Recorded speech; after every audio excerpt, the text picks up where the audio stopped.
วานหางแค่กุหลาบหิน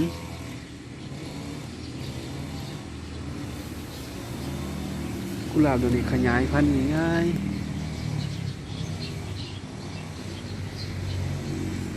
มันหล่นแล้วมันจะเป็นเองใบมันจะแตกตามใบ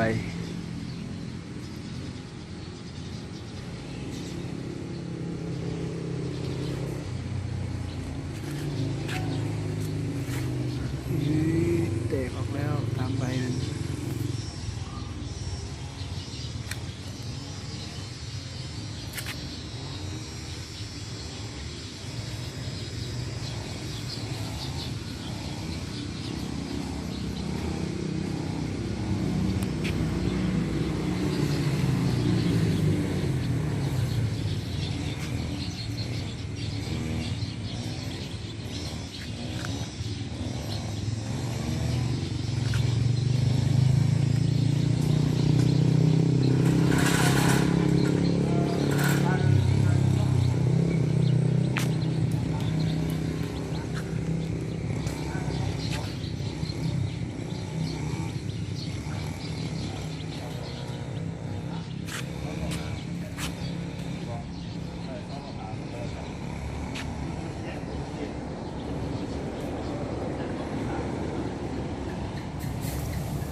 ต้นนี้ต้นเอียงก็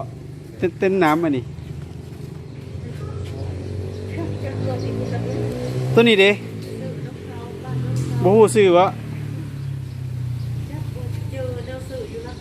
คือใบด่างเนาะต้นนี้จะคือเตยกับบ่แม่นต้นนี้คือกระบองเพชรกับบ่แม่นเนาะ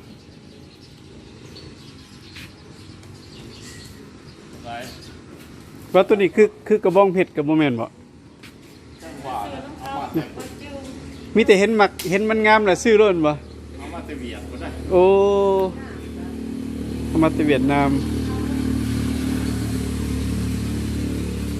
ขยายพันธุ์ยากบ่นี่